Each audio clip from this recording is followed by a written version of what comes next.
El tabernáculo que los hijos de Israel construyeron en el desierto es una puerta no solamente para entender todas las cosas en el universo, sino sobre todo también para entender absolutamente toda experiencia humana.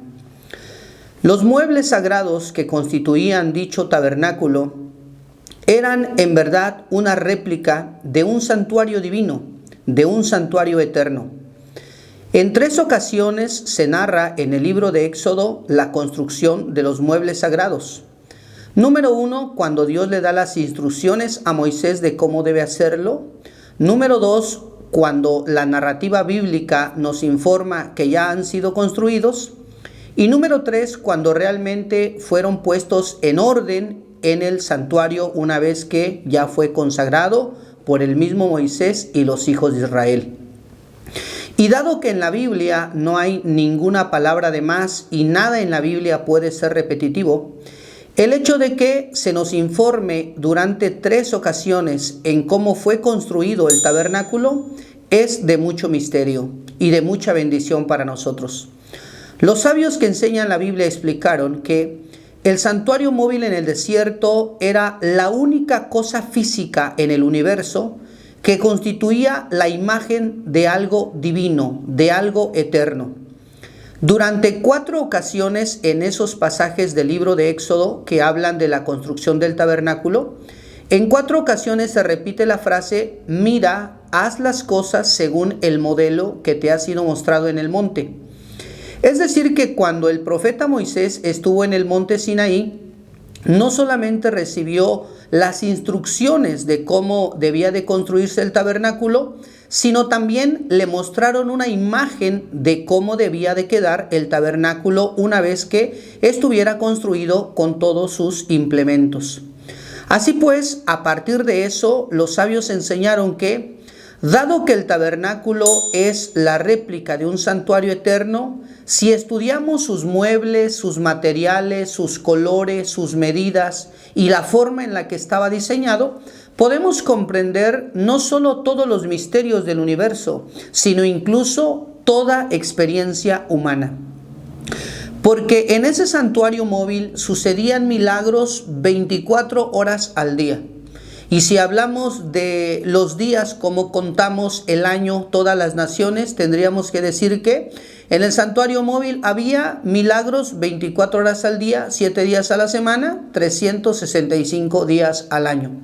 En ese santuario habían milagros continuos. Es decir que si por alguna razón algún israelita en alguna parte del país, en algún momento de su vida, se debilitaba su fe y estaba cayendo en la pereza a la hora de obedecer los mandamientos divinos, porque quizá no estaba tan motivado o Dios no lo quiera, le entraba en su corazón la duda de si acaso existe el Dios Todopoderoso o no, lo único que tenía que hacer ese israelita o esa familia era caminar a Jerusalén, que es donde en los últimos tiempos estuvo ese santuario, o antes de Jerusalén podían caminar a Silo, fue una ciudad a donde también estuvo el santuario móvil, o incluso a Gilgal, o incluso en Gabaón, que fueron lugares también en donde por algunos años estuvo ese santuario móvil. El asunto es, si a alguno se estaba debilitando en la fe, solo caminaba hasta donde estaba ese santuario con esos muebles sagrados, y entonces al ver los milagros que ahí sucedían, bueno, se disipaba necesariamente toda duda. Es decir que cualquier problema que la persona tuviera, fuera físico, fuera emocional, económico, sentimental, de duda de si es que acaso el Creador seguía estando con la nación de Israel o posiblemente ya no, debido a los problemas que llegaron a vivir, ante todas esas situaciones se resolvían con una sola acción: caminar hacia donde está el santuario, ver los milagros que ahí sucedían y así disipar toda duda. De modo entonces que una de las cosas que podemos aprender de las cosas que hay, de los muebles que había en ese santuario, era precisamente acerca del altar de bronce. El altar de bronce era un mueble donde se hacían arder los diferentes tipos de sacrificios. El sacrificio por el pecado, el holocausto, el sacrificio de paz, y así sucesivamente. En ese mueble llamado el altar de bronce, sucedían milagros, como les dije antes, de hecho en todo el santuario, pero ahora solamente quiero comentarles algo de lo que sucedía en el altar de bronce. Número uno, ese altar estaba a la intemperie, es decir que el sol y el agua le caían en todo tiempo según la época del año, el viento y lo que fuera. Por muy fuerte que el viento soplara, el fuego que se mantenía en ese altar nunca se apagaba. Y si le caía la lluvia, por supuesto en el tiempo de lluvia, que Dios sea bendito, que mandaba al pueblo de Israel, en el tiempo de la lluvia, si caía lluvia las 24 horas le caía la lluvia al altar de bronce, y el fuego que estaba en el altar de bronce nunca se apagaba. Así hubiese un fuerte viento o la lluvia estuviese de una manera muy fuerte o incluso pequeña y suficiente para apagar un fuego, el fuego del altar de bronce nunca se apagaba. Una vez que ese fuego se encendió ahí, jamás se apagó hasta que los muebles fueron ocultados en los días del rey Josías, el rey de Judá. Otro de los milagros que sucedía en ese altar es precisamente que, siendo un altar de bronce, y si ese bronce estaba expuesto al fuego las 24 horas del día, 365 días al año, así como nosotros contamos los días del año, no se fundía el bronce. Y eso también era un milagro a todas luces, porque cualquier metal que nosotros lo expongamos a fuego, olvídense de todo un día y una noche, simplemente con unas horas ese metal empieza a cambiar, a fundirse, sufre cambios. Pero el altar de bronce, durante 500 años que estuvo funcionando, jamás sufrió cambio ese altar, aunque tenía fuego ahí de día y de noche.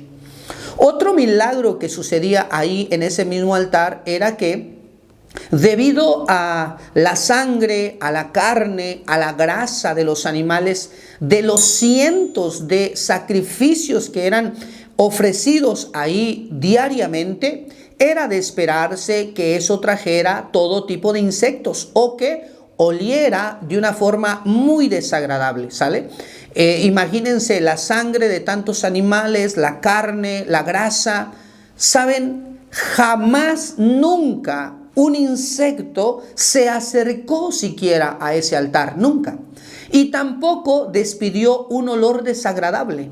Eso era un milagro a todas luces, era un milagro innegable, era un milagro que toda la gente podía ver, porque el altar de bronce estaba ubicado en una sección del santuario llamado el atrio, y ahí podía entrar todo israelita, toda mujer, incluso personas de otros pueblos podían entrar a esa parte del santuario. Las otras dos partes del santuario, el lugar santo y el lugar santísimo, estaban reservados únicamente para los sacerdotes, y hablando del lugar santísimo, solamente se podía entrar una vez en el año, y el único que podía hacerlo era el principal de los sacerdotes, el jefe de ellos, o como dice nuestra Biblia, el sumo sacerdote.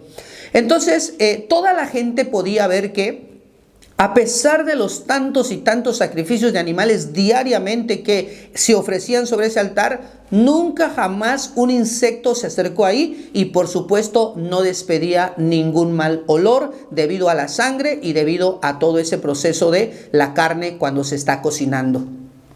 Algo más que sucedía en ese mismo altar de bronce es que el humo que salía debido a la quema de los sacrificios, esa columna de humo siempre era de color blanco y siempre ascendía derecho en dirección al cielo.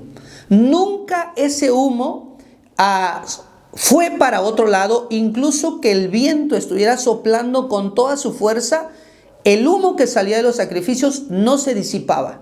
Eso también era algo muy evidente, y para eso no solamente se tenía que llegar hasta el santuario. Únicamente cuando ya ese santuario estuvo en la ciudad de Jerusalén, la gente que llegaba a la ciudad de Jerusalén, desde cualquier punto a donde la vista ya podía alcanzar a divisar ese humo, todo el mundo veía que ese humo va en una columna derechita hacia el cielo. De manera entonces que ese santuario móvil en el desierto nos enseñaba cómo poder entender todo misterio en el universo, porque esos muebles no fueron idea del gran Moisés o de su hermano Aarón o de las tribus sagradas. Esos muebles, su material, las medidas y la forma en la que debían de construirse fue una idea 100% divina, 100% eterna, 100% de realidades que están mucho más allá de nuestra imaginación. De manera entonces que a partir de ese santuario también podemos entender, como les dije antes, no solamente todo misterio en el universo, sino también toda experiencia humana. ¿Y qué podemos aprender del altar de bronce relacionado con las experiencias humanas? Bueno, hay muchísimas cosas. Hoy quiero solamente decirles una. Todos en la vida hemos experimentado lo que es soñar cuando estamos dormidos, ¿vale? Algunas personas sueñan más, otras personas sueñan menos, algunos sueños son bonitos, otros sueños serán pesadillas. Hay gente que sus sueños tienen un significado, hay otras que no tienen ningún significado y hay muchas cosas que se pueden hablar de los sueños, pero casi no hay persona que haya vivido en el mundo que no haya experimentado lo que es soñar mientras duerme. Pero ¿qué tenemos que aprender nosotros a raíz de esa experiencia? ¿Qué es lo que Dios nos quiere enseñar cuando le ha dado al ser humano esa capacidad de soñar? Ahora hablamos del sueño que es cuando estamos dormidos, ¿sale? No hablamos ahora de una visión, de un anhelo, que también podemos llamarlo sueño, por lo menos en español.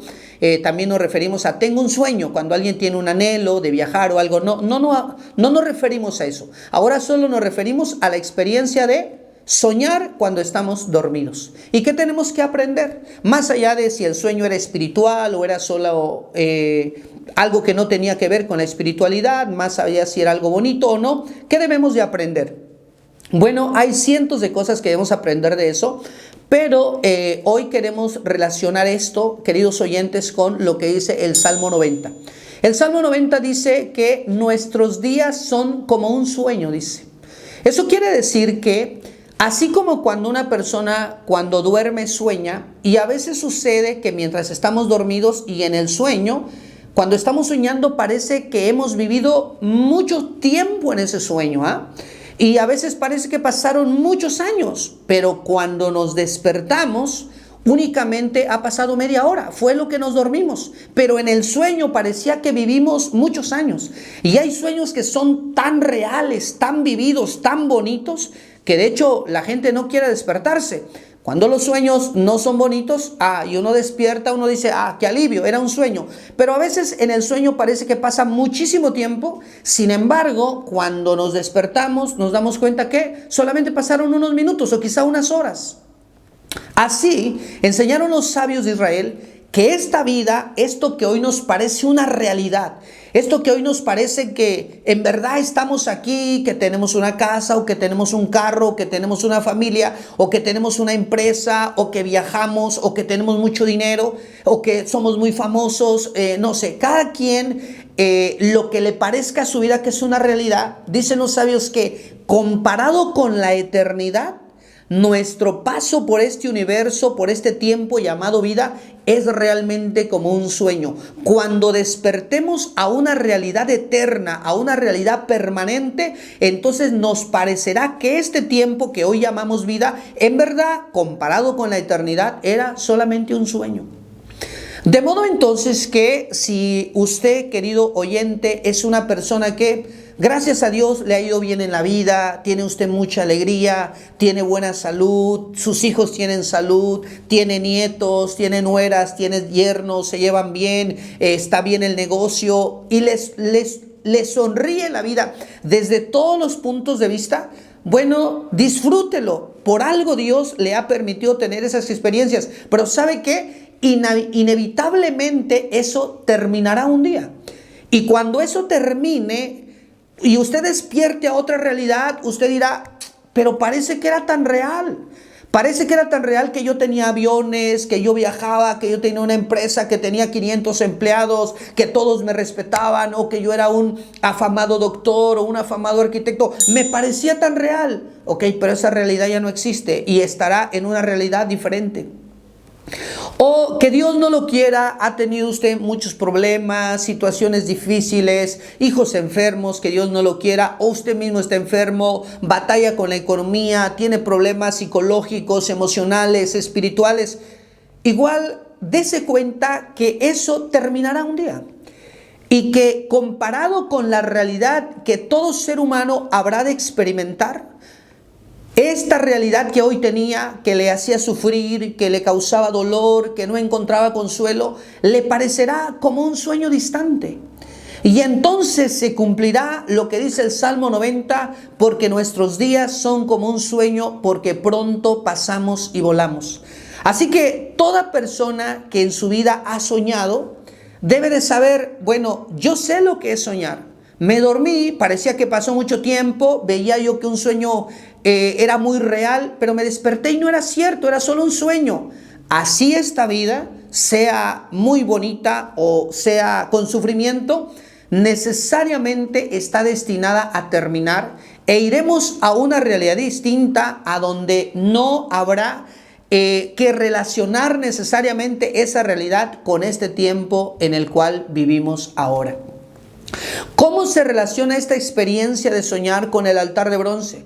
Bueno, pues así como en el altar de bronce, viendo los milagros que ahí sucedían, se disipaba toda duda y el israelita que experimentaba eso, se acababan sus dudas y decía, por supuesto que Dios existe. Los milagros que estoy viendo que suceden aquí y lo que se dice del altar de bronce, se puede decir del candelabro, se puede decir de la mesa de los panes de la proposición, del altar del incienso, del arca del pacto, de las cortinas, de los querubines, del maná que estaba ahí, de las tablas que recibió Moisés en el desierto. Es decir, cada componente de ese santuario te estaba gritando o estaba gritando a los israelitas y a la gente que lo vio, ¡hey, despiértense! Dios existe, Dios es real, Dios es verdadero. Esto que vemos es la prueba inequívoca de que Él está en medio de nosotros. Así, cuando usted sueña y despierta y entiende, oh, era solo un sueño. Si era bonito o malo, solo era un sueño. Así